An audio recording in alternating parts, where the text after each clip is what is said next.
ये है chapter 8 class 11 का ज्योग्राफी, जो अभी हम इसे कंप्लीट करेंगे पूरा चैप्टर। तो अभी ये चल रहा है। इससे पहले हमने देखा चैप्टर 7 जो था इवोल्यूशन ऑफ लैंडफॉर्म एंड उसका क्या तरीका होता है। तो हमने बहुत डिटेल में 3 वीडियो में देखा। अब हम देखेंगे 4 वीडियो में लग गया था। अब इसमें देखेंगे क्लाइमेट। ये जो अभी यूनिट शुरू हो रहा है उसका नाम है क्लाइमेट। ये क्लाइमेट में क्या है, तो क्लाइमेट में सबसे पहले हम देखेंगे कंपोजिशन है स्ट्रक्चर ऑफ एटमॉस्फेयर। तो एटमॉस्फेयर क्या होता है? ये अर्थ है, इसके आसपास का जितना भी एयर होता है जो ग्रेविटेशन के कारण इसे खींच के रखता है, जो हमारे पृथ्वी को रहने लायक बनाता है, इसे हम लोग बोलते हैं एटमॉस्फेयर। एटमॉस्फेयर में जो पृथ्वी का एटमॉस्फेयर जो है हमारा, तो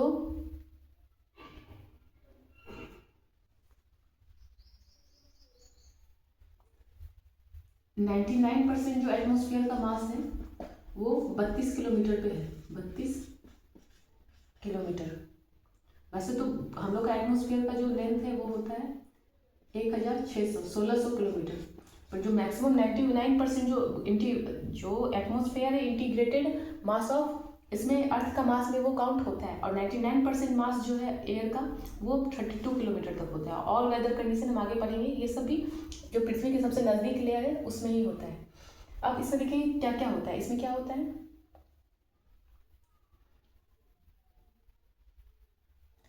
एटमॉस्फेयर में क्या होता है, gases, different gases, mixture of gases, water vapour and dust particle. Water vapour और डस्ट पार्टिकल, ये सब एटमॉस्फेयर में होता है। अब देखते हैं सबसे ज़्यादा कौन सा गैस होता है। सबसे ज़्यादा होता है नाइट्रोजन, फिर ऑक्सीजन, फिर आर्गन। मैं सबका सिंबल लिख रही हूँ, आर्गन, कार्बन डाइऑक्साइड, नियॉन, ये सब। फिर नियॉन के बाद क्या होता है, helium, krypton, neon, helium, krypton, फिर जेनॉन। सबसे लास्ट में सबसे कम क्या है, हाइड्रोजन। सबसे कम क्या है, हाइड्रोजन, और सबसे ज़्यादा क्या है, नाइट्रोजन। नाइट्रोजन के बाद ऑक्सीजन, आर्गन तक आप याद रख सकते हो। ये याद रखना, आर्गन तीसरे नंबर पे। आर्गन के बाद carbon dioxide, neon, helium, krypton. Helium से भी ज़्यादा नियॉन है, ऐसे याद रखना। फिर क्रिप्टन और जेनॉन, हाइड्रोजन सबसे कम। तो ये है एटमॉस्फेयर में। अब ये रिकॉल करके बताओ कि क्रस्ट में कितना है। तो मैं अभी बताती हूँ, आप खुद से करना। क्रस्ट में किसका एलिमेंट कौन सबसे ज़्यादा है। तो क्रस्ट में जो है, ये मिक्स मत करना, मैं क्रस्ट का आपको रिकॉल करवा रही हूँ। पिछले क्लास में मैंने पढ़ाया बहुत डिटेल में। सबसे ज़्यादा ऑक्सीजन है, उसके बाद सिलिकॉन है, एग्जाम में पूछ देते हैं, उसके बाद एल्यूमिनियम है, उसके बाद आयरन है, और भी बहुत सारे एलिमेंट है। आप ये 4 याद रख सकते हो। एयर में सबसे ज़्यादा नाइट्रोजन, फिर ऑक्सीजन, फिर आर्गन, और इसमें ऑक्सीजन, सिलिकॉन और एल्यूमिनियम क्रस्ट में, पृथ्वी का जो सरफेस होता है। इसमें भी तीसरे नंबर पर ए है, इसके भी तीसरे नंबर पर आर्गन, ए है। इसमें आर्गन, इसमें एल्यूमिनियम एलिमेंट। आप ऐसे याद रख सकते हो। फोर्थ में आयरन होता है। तो ये हो गया कंपोजिशन, क्या क्या कंपोजिशन है एयर का एटमॉस्फेयर में। याद रखना, जो अर्थ का मास होता है उसमें एटमॉस्फेयर भी काउंट होता है, उसका भी वेट, क्योंकि वो ग्रेविटेशन के कारण तो वेट आएगा ही ना उस पर, इसलिए उसे भी काउंट करते हैं अर्थ का मास में। अब CO2 के बारे में क्या है। CO2 कार्बन डाइऑक्साइड जो होता है वो ट्रांसपेरेंट होता है, transparent for incoming solar radiation. ये अर्थ है। अर्थ क्या होता है, जो सोलर रेडिएशन आ रहा है शॉर्ट वेव में आता है। शॉर्ट वेव में जो आ रहा है, जो एनर्जी आ रहा है, वो कार्बन डाइऑक्साइड को चीरते फाड़ते हुए सरफेस पे पहुंच जाता है। चीरते फाड़ते हुए अर्थ के सरफेस पे पहुंच जाता है। मतलब कार्बन डाइऑक्साइड यहाँ पे इसको रोक नहीं पाता है। कार्बन डाइऑक्साइड इसको रोक नहीं पाता है। वो इनकमिंग सोलर रेडिएशन के लिए ट्रांसपेरेंट होता है। पर जब यहाँ से टेरेस्ट्रियल रेडिएशन जाता है तब CO2 क्या, ये लॉन्ग वेव में होता है। ये लॉन्ग वेव जाने समय लॉन्ग वेव आता है, शॉर्ट वेव मतलब बहुत ज़्यादा एनर्जेटिक। लॉन्ग वेव में धीरे धीरे जाता है। तो जब लॉन्ग वेव में होता है तो CO2 इसे कैप्चर कर लेता है। इस वाले एनर्जी को CO2 कैप्चर कर लेता है, और CO2 कैप्चर करके इसे गर्माहट, मतलब जो पृथ्वी गर्म है, अगर ये कैप्चर नहीं करता तो पृथ्वी बहुत ज़्यादा कोल्ड हो जाता और यहाँ इंसान नहीं रह पाते। तो उसे इसीलिए ग्रीन हाउस भी बोलते हैं। मतलब ग्रीनरी तैयार CO2 के कारण ये होता है। तो जब ग्रीन हाउस के कारण इफेक्ट बहुत ज़्यादा बढ़ जाता है, खतरनाक हो जाता है, कोई भी चीज़ का अति खराब होता है। जब कार्बन डाइऑक्साइड बहुत ज़्यादा मात्रा में जमा हो गया और बहुत ज़्यादा गर्म करने लगा पृथ्वी को, तो उसे ग्रीन हाउस इफेक्ट बोलते हैं। ग्रीन हाउस तो वैसे बढ़िया है, क्योंकि कार्बन डाइऑक्साइड के कारण ही ग्रीन बना हुआ है हमारा अर्थ। वो कैप्चर करता है, गर्माहट प्रदान करता है, जिससे यहाँ पे लिविंग बींग्स, पेड़ पौधा सब यहाँ पनपता है। पर अगर ये बहुत ज़्यादा मात्रा में हो जाए तो बर्फ पिघलने लगेगा, सी लेवल बढ़ेगा और टेम्परेचर बढ़ जाएगा, रहने लायक नहीं होगा। इसीलिए CO2 को कम करने की, और CO2 बढ़ क्यों रहा है? क्योंकि फोसिल फ्यूल, कोल, पेट्रोलियम के बर्न के कारण ऊपर में बहुत सारे टन, अरब किलोग्राम जाता है कार्बन डाइऑक्साइड, इससे वजह से बढ़ रहा है। और ज़्यादा अगर ये बढ़ रहा है तो टेरेस्ट्रियल रेडिएशन ज़्यादा कैप्चर करेगा तो बहुत ज़्यादा गर्म हो जाएगा अर्थ। तो ये होता है ट्रांसपेरेंट होता है इनकमिंग के लिए, और ऑपिक होता है। ऑपिक मतलब एब्जॉर्ब कर लेना। ऑपिक होता है आउटगोइंग रेडिएशन के कारण। अब CO2 क्या हो रहा है? जितना भी और गैस है, नाइट्रोजन, ऑक्सीजन, आर्गन, ये सब क्या है? कांस्टेंट है, और CO2 बढ़ रहा है। क्यों बढ़ रहा है? Burning of fossil fuel. और इसे क्या हो रहा है? इसे कम करने के लिए इतना सारे इंटरनेशनल ऑर्गेनाइजेशन काम कर रहे हैं, क्लाइमेट चेंज के ऊपर बात कर रहे हैं। ओजोन होता है, ओजोन के बारे में पढ़ते हैं। ओजोन क्या होता है? ओजोन जो होता है वो O3 होता है। वो कार्बन डाइऑक्साइड और ऑक्सीजन से मिलकर बना होता है। इसका काम होता है फिल्टर करना। क्या काम होता है? गैस को फिल्टर करना। अब फिल्टर किसे करेगा? सोलर रेडिएशन को ही। जो अल्ट्रावायलेट जो हमारे लिए हानिकारक है उसे वो छान के हटा देता है, और जो हमें ज़्यादा प्रॉब्लम नहीं करेगा, जो रे होता है इसका, सन का, वो हाइजीनिक भी होता है, अनहाइजीनिक भी होता है। जो अनहाइजीनिक होता है उसे फिल्टर कर देता है, हाइजीनिक हमारे पास आने देता है। अल्ट्रावायलेट को ये क्या करता है? फिल्टर करता है, जिसको यूवी रेज भी बोलते हैं। यूवी रेज बोलते हैं अल्ट्रावायलेट को। तो इसका काम होता है ओजोन का। ये स्ट्रेटोस्फीयर में ये लेयर होता है, हम आगे पढ़ेंगे। ट्रोपोस्फीयर सबसे पहला लेयर होता है, इसके बाद स्ट्रेटोस्फीयर होता है, जिसमें ये ओजोन परत बनता है, ताकि वो फिल्टर कर दे जो हमारे लिए हानिकारक जो रे है अल्ट्रावायलेट। अब क्या हो रहा है? बहुत सारा प्रदूषण के कारण, पॉल्यूशन के कारण O2 का डिप्लेशन होता है। इसके बारे में भी होता है O3 का, मतलब ओजोन का डिप्लेशन। अगर ये इसका डिप्लेशन का लेयर हट जाएगा तो अनहाइजीनिक रे हमारे पास डायरेक्ट आएगा, जो हमारे लिए हानिकारक हो सकता है। अब वाटर वेपर देखते हैं। वाटर वेपर का क्या काम है एटमॉस्फेयर में? ये बहुत छोटा सा चैप्टर होने वाला है, एक वीडियो में ही खत्म हो जाएगा।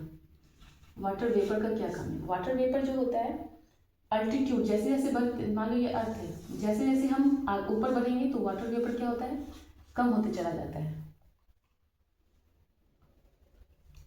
जहाँ पे मान लो ये अर्थ है, ट्रॉपिकल रीजन में, मान लो ट्रॉपिकल रीजन में जहाँ बहुत बारिश होता है, वहाँ 4% लगभग मिल जाएगा, 4% वाटर वेपर मिल जाएगा। पर पोलर रीजन और ड्राई रीजन में 1% से भी कम मिलता है, 1% से भी कम मिलता है वाटर वेपर। जो ट्रॉपिकल रीजन है, जहाँ रोज पानी होता है, वहाँ ऊपर में जाके इवापोरेट ज़्यादा होगा, तो ये 4% मिल जाएगा। और जो कोल्ड एरिया है, ड्राई रीजन है और पोलर रीजन है, वहाँ 1% से भी एयर में होता है। वाटर वेपर क्या होता है? एयर में होता है। एयर में जो वाटर परसेंट होता है उसे वाटर वेपर बोलते हैं, ह्यूमिडिटी भी बोलते हैं। जब वो वाटर ज़्यादा बढ़ जाता है तो उसे ह्यूमिडिटी बोलते हैं।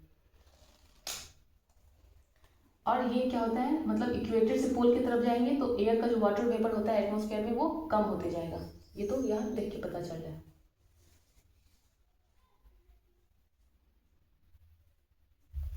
और एक जब मान लो सन, ये सन है, यहाँ से आता है रोशनी, जो वाटर वेपर होता है ना वो एब्जॉर्ब कर लेता है। इसको क्या करता है? पृथ्वी को ना ही ज़्यादा गर्म होने देता है, ना ही ज़्यादा ठंडा होने देता है, कुछ को रिफ्लेक्ट कर देता है। मतलब मान लो अगर ये वाटर वेपर नहीं होता है एयर प्रेजेंट, तो ये बहुत गर्म होता है, अर्थ बहुत गर्म होता है, क्योंकि ये कुछ रे को क्या करता है? पानी रिफ्लेक्ट कर देता है और कुछ को धीरे धीरे गर्म करता है। एकदम से नहीं होता, ये मॉडरेटिंग इफेक्ट होता है। पानी का क्या होता है? मॉडरेटिंग इफेक्ट होता है, ना ही बहुत गर्म करता है, नहीं ठंडा, धीरे धीरे अपना एक मैनेजमेंट आता है इसको, वाटर वेपर को। तो इस वजह से हमारा अर्थ नाइदर कोल्ड, ना बहुत ठंडा है, और नाइदर नॉर हॉट। पानी ही मॉडरेटिंग इफेक्ट को, अर्थ को वाटर वेपर ही करके रखा हुआ है, इसका ये काम है। अब डस्ट पार्टिकल का क्या काम है वो देखते हैं। Carbon dioxide, ozone, water vapour का काम समझ में आ गया। डस्ट पार्टिकल का काम क्या है वो देखते हैं। डस्ट पार्टिकल,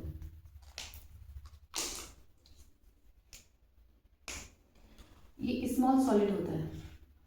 जैसे मान लो ये डस्ट पार्टिकल है, ये कहाँ से ओरिजिनेट होगा? ओरिजिनेट सी में जो भी सॉल्ट होता है उससे हो सकता है।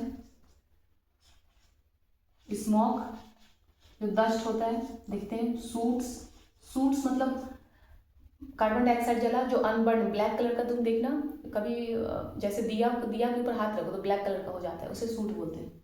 सूट, एस ज्वालामुखी फटा उससे एस निकलेगा मटेरियल के रूप में। डस्ट, ये सब सोर्स होता है डस्ट पार्टिकल का एटमॉस्फेयर में, ये सब सोर्स है। Sea salt, smoke, soots, ash, dust, disintegrated particle of meteors, disintegrated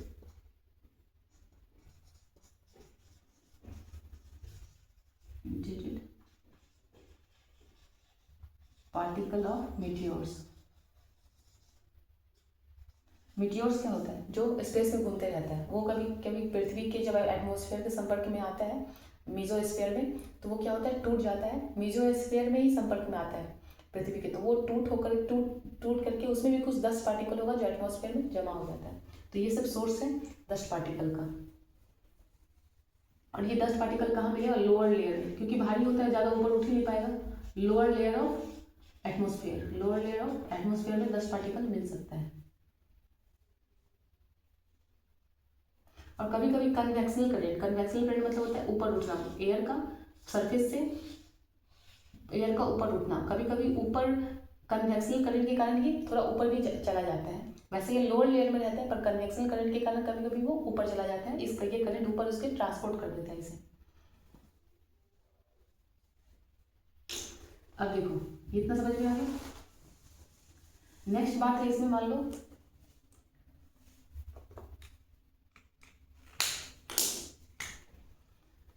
ये अर्थ है। अर्थ में क्या होता है? ट्रॉपिकल रीजन, सब ट्रॉपिकल रीजन और पोलर रीजन। जो डस्ट पार्टिकल होता है वो हायर कंसंट्रेशन होता है सब ट्रॉपिकल एंड टेम्परेट रीजन में। मतलब ये रीजन को छोड़ के जो यहाँ वाला रीजन होता है वहाँ पे सब ट्रॉपिकल और टेम्परेट, सब ट्रॉपिकल, क्योंकि ये ड्राई इलाका होता है। जहाँ ड्राई होगा वहीं ज़्यादा क्या होगा? डस्ट होगा, और वही उसी पे ऊपर में जाएगा डस्ट उड़ के। तो टेम्परेट और सब ट्रॉपिकल रीजन में क्या होता है? डस्ट, वहाँ का एटमॉस्फेयर में डस्ट पार्टिकल ज़्यादा होगा।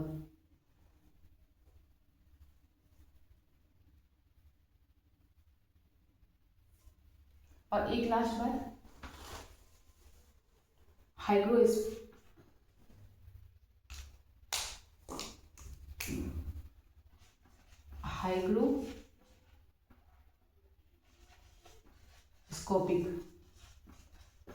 डस्ट पार्टिकल जो होता है वो हाइग्रोस्कोपिक होता है। मतलब ये डस्ट पार्टिकल है, ये चाहता है कि मेरे पास पानी आए, तो पानी जो होता है मतलब एटमॉस्फेयर में वाटर वेपर है, वो उसके आसपास आकर के जमा हो जाता है। जमा होकर के ये भारी और ज़्यादा भारी बन जाता है। हाइग्रोस्कोपिक होता है, जो डस्ट पार्टिकल होता है वो चाहता है जल्दी जल्दी मेरे पास पानी का बूंद आ जाए, पानी का बूंद इसके पास आके जमा हो जाता है और ये भारी हो जाता है, फिर ये क्लाउड बन के नीचे चला जाता है।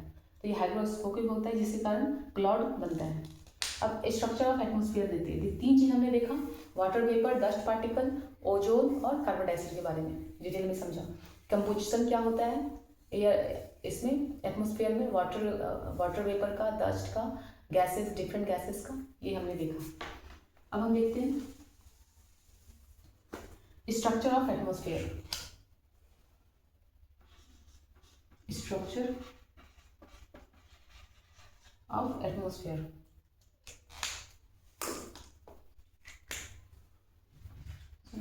एटमॉस्फेयर मैं शॉर्ट में लिख रही हूँ ऐसे।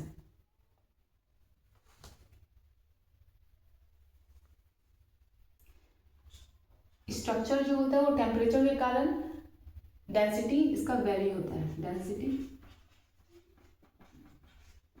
Very due to temperature. इसका मतलब ये हुआ कि ये अर्थ है, जैसे जैसे ऊपर जाएंगे इसका डेंसिटी जो होता है इसका कम होते जाता है। डेंसिटी क्या होते जाता है? कम होते जाता है टेम्परेचर के कारण। यहाँ टेम्परेचर ज़्यादा होगा, धीरे धीरे टेम्परेचर कम होता है और डेंसिटी भी कम होते जाएगा। दूसरा बात है डेंसिटी, यहाँ पे यानी मतलब ज़्यादा होगा, यहाँ कम होगा, ऐसे याद रख सकते हो। 5 लेयर होता है, क्या होता है 5 लेयर, एक एक करके हम पढ़ते हैं। पहला होता है ट्रोपोस्फीयर, क्या होता है ट्रोपोस्फीयर। ट्रोपोस्फीयर मतलब सबसे पहला वाला लेयर, ये अर्थ सरफेस है, अर्थ सरफेस से 13 किलो एवरेज 13 किलोमीटर रखते हैं, एवरेज 13 किलोमीटर तक क्या है ट्रोपोस्फीयर, एवरेज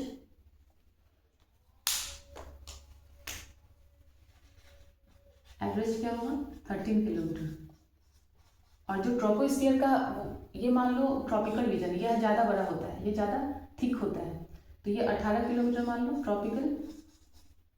इक्वेटोरियल रीजन में, इक्वेटोरियल रीजन में ये जो ट्रोपोस्फीयर का हाइट होता है वो 18 किलोमीटर होता है, और पोलर रीजन में 8 किलोमीटर। पोलर रीजन में क्या होता है 8 kilometre thickness of troposphere. Troposphere कैसे याद रख सकते हो,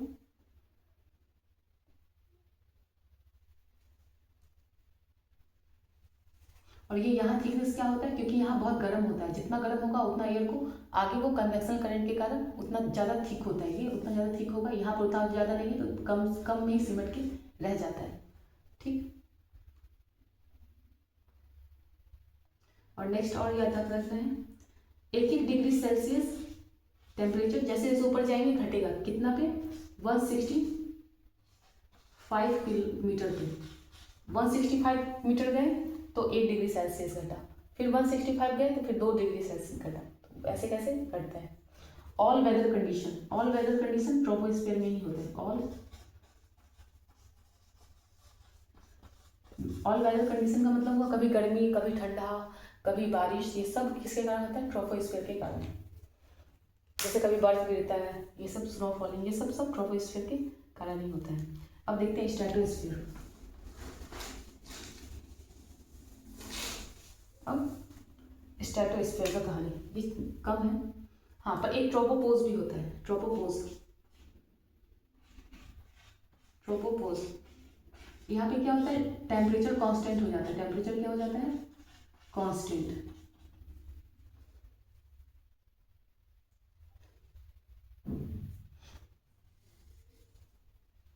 ट्रोपोपोज का कांस्टेंट टेम्परेचर है, मान लो -80 डिग्री इक्वेटर के पास में और -45 डिग्री पोल के पास में टेम्परेचर होगा, कांस्टेंट होता है। अब देखते हैं स्ट्रेटोस्फीयर, जितना भी लेयर है सब में एक पॉज आता है। अब देखते हैं स्ट्रेटोस्फीयर। स्ट्रेटोस्फीयर में क्या है, ज़्यादा बात नहीं है स्ट्रेटोस्फीयर में। स्ट्रेटोस्फीयर 50 किलोमीटर तक होता है, 50 किलोमीटर तक। इसमें ओजोन लेयर होता है, ओजोन लेयर इसी में होता है, बस इतना याद रखो। फिर स्ट्रेटोपोज आता है, स्ट्रेटोस्फीयर के बाद स्ट्रेटोपोज, तो उसमें भी टेम्परेचर कांस्टेंट होता है 100 डिग्री सेल्सियस लगभग।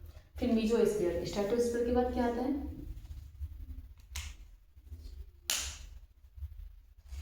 मीजोस्फीयर, यहाँ से टेम्परेचर फिर घटने लगता है।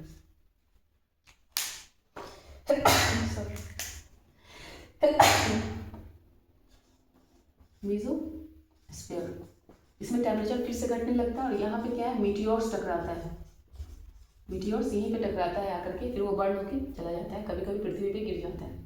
फिर आता है आयनोस्फीयर। आयनोस्फीयर गर्म होता है, आयनोस्फीयर का टेम्परेचर बढ़ जाता है, क्योंकि यहाँ पे क्या होते हैं आयंस होते हैं, रेडियो वेव को यहीं पे भेजा जाता है, एक जगह से रेडियो वेव गया फिर पूरा उस एरिया में वो ट्रांसमिट कर देता है, क्योंकि आयंस होता है तो वो ट्रांसमिट कर देता है, फिर हम लोग रेडियो सुनते हैं। इसके बाद आता है एक्सोस्फीयर, जिसके बारे में बहुत कम जानकारी इंसान के पास है। ये होता है 80 किलोमीटर तक मीजोस्फीयर, 80 किलोमीटर 50 से 80 किलोमीटर तक। आयनोस्फीयर 400 किलोमीटर तक, और फिर एक्सोस्फीयर 400 से जितना भी 1600 किलोमीटर तक है। इसके बारे में कम जानकारी, इसमें हीलियम जो होता है वो तैरते रहता है। इतना याद रख सकते हो, इतना समझ में आ गया। एक अब हम टेम्परेचर के बारे में देखते हैं, टेम्परेचर कैसे कम होता है।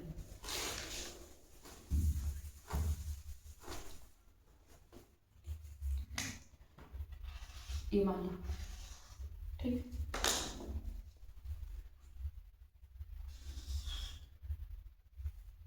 ये बात है 20 डिग्री है, 20 डिग्री 0 डिग्री, अब बढ़ते रहेंगे, इधर घटते जाएगा माइनस। तो जो स्ट्रेटोस्फीयर में पहले ऐसे होता है, ऐसे हो करके -60 डिग्री तक गया, -60 डिग्री तक, फिर क्या आ जाता है यहाँ पे पॉज आ जाता है, ये क्या हो गया ट्रोपोपोज, क्या आ जाता है ट्रोपोपोज,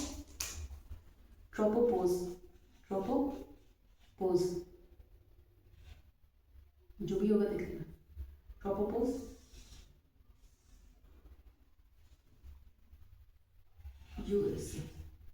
ट्रोपोपोज आता है। उसके बाद यहाँ -60 डिग्री तक गया, ये ट्रोपोस्फीयर है। ट्रोपोपोज में टेम्परेचर ट्रॉपिकल रीजन में -80 डिग्री सेल्सियस, ट्रॉपिकल में क्यों इसलिए ठंडा ज़्यादा होता है, क्योंकि वहाँ का हाइट ज़्यादा होता है एटमॉस्फेयर का, जितना हाइट तक जाएगा उतना ज़्यादा ठंडा होगा। पोल का थीन होता है इक्वेटर कंपैरिजन में ट्रोपोस्फीयर, इसलिए उसका टेम्परेचर थोड़ा कम ज़्यादा रहता है। उसके बाद क्या आता है, थोड़ा सा टेम्परेचर क्या होगा, बढ़ेगा, किसमें स्ट्रेटोस्फीयर में, स्ट्रेटोस्फीयर में क्या होगा, बढ़ेगा, फिर कांस्टेंट हो जाएगा, 0 डिग्री तक कम से कम चला जाता है। कहाँ से चला जाता है, 0 डिग्री तक पॉज हो जाता है। उसके बाद फिर टेम्परेचर कम होता है मीजोस्फीयर में, टेम्परेचर कम होना, क्योंकि यहाँ पे क्या ओजोन लेयर है ट्रोपोस्फीयर में, इसलिए थोड़ा सा टेम्परेचर बढ़ना शुरू हो जाता है। मीजोस्फीयर में एकदम ठंडा हो जाता है, यह 100 डिग्री तक पहुँच जाता है, -100 डिग्री तक मीजोस्फीयर में, फिर आयनोस्फीयर में बढ़ते जाएगा। तो इस तरीके का टेम्परेचर का डिस्ट्रीब्यूशन है, इसे आप याद रख सकते हो। तो ये था कहानी क्लाइमेट का पहला चैप्टर, मतलब चैप्टर क्लाइमेट का पहला चैप्टर, और ज्योग्राफी 11 का 8वां चैप्टर, जिसका नाम था composition and structure of atmosphere. इसमें कुछ डाउट हो तो आप पूछ सकते हो। इसमें हमने पढ़ा कंपोजिशन ऑफ एटमॉस्फेयर क्या होता है, मास क्या होता है, वाटर वेपर के बारे में पढ़ा, कार्बन डाइऑक्साइड, ओजोन और डस्ट पार्टिकल कैसे इफेक्ट करता है ये, फिर स्ट्रक्चर ऑफ एटमॉस्फेयर, टेम्परेचर कैसे घटता है, स्ट्रेटोस्फीयर, ट्रोपोस्फीयर, स्ट्रेटोस्फीयर, मीसोस्फीयर, आयनोस्फीयर और एक्सोस्फीयर के बारे में डिटेल्स समझा। फिर भी कुछ डाउट हो तो आप पूछ सकते हो, मैं कमेंट बॉक्स में आपको, अगर ज़्यादा डाउट रहा तो वीडियो बना के मैं डाल दूँगी, नहीं तो आप ऐसे कमेंट बॉक्स में पूछ सकते हो। पसंद है तो लाइक भी कर सकते हो, फिर जो हमें मोटिवेट करता है कि मैं और वीडियो बनाऊँ आप लोगों के लिए। तो मिलते हैं नेक्स्ट वीडियो में नेक्स्ट चैप्टर के साथ में। ये चैप्टर कंप्लीट हो गया, चैप्टर 8, अब नेक्स्ट चैप्टर 9 है। Thank you.